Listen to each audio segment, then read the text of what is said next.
نحمده ونصلي ونسلم على رسوله الكريم أما بعد أعوذ بالله من الشيطان الرجيم بسم الله الرحمن الرحيم فاذكروني أذكركم صدق الله العظيم۔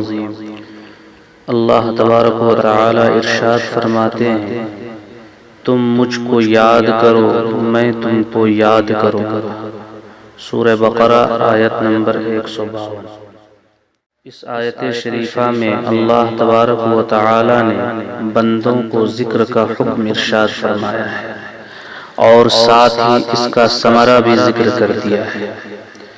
ذکر کے اصلی معنی یاد کرنے کے، جس کا تعلق دل سے، زبان سے ذکر کرنے کو بھی ذکر اس لیے کہا جاتا ہے، زبان دل کا ترجمان ہے۔ اس سے معلوم ہوا کہ ذکر زبانی وہی معتبر ہے جس کے ساتھ دل میں بھی اللہ کی یاد، لیکن اس کے ساتھ یہ بھی ذہن میں رہنی چاہیے کہ اگر کوئی شخص زبان سے ذکر و تسبیح میں مشغول ہو مگر اس کا دل حاضر نہ ہو اور ذکر میں نہ لگے تو وہ بھی فائدے سے خالی نہیں، کہ یاد محبوب میں مصروف ہے۔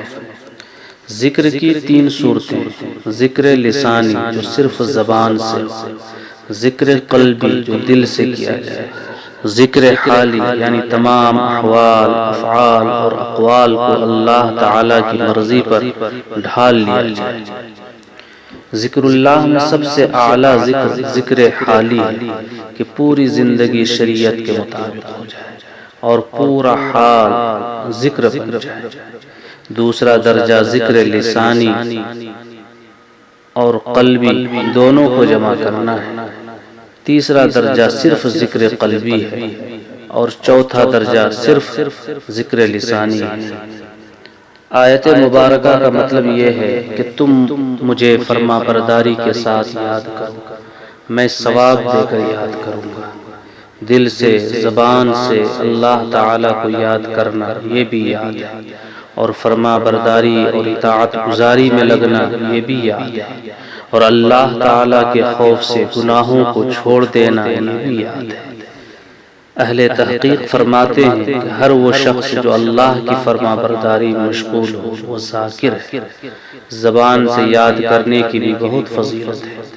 ایک حدیث شریف میں ہے کہ رسول اللہ صلی اللہ علیہ وسلم نے ارشاد فرمایا کہ اللہ تعالی فرماتے ہیں کہ میں اپنے بندے کے ساتھ جب وہ مجھے یاد کرے اور میری یاد میں اس کے ہونٹ حرکت کرے۔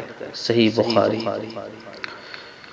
ایک دوسری روایت میں یوں ہے کہ حضرت صلی اللہ علیہ وسلم نے فرمایا، بلا شبہ اللہ تعالی فرماتے ہیں کہ میں اپنے بندے کے ساتھ جب وہ مجھے یاد کرے، سو اگر اس نے مجھے تنہائی میں یاد کیا تو میں بھی اسے تنہا یاد کروں گا، اور اگر وہ مجھے جماعت میں یاد کرے تو میں اسے ایسی جماعت میں یاد کرتا ہوں جو اس کی جماعت سے بہتر ہے۔ صحیح بخاری۔ تو آیت شریفہ اور ان احادیث مبارکہ سے ذکر کی اہمیت معلوم ہوتی ہے۔ اللہ تبارک و تعالی ہم سب کو اپنے ذکر و فکر میں مشغول رکھے۔ وآخر دعوانا الحمدللہ رب العالمین۔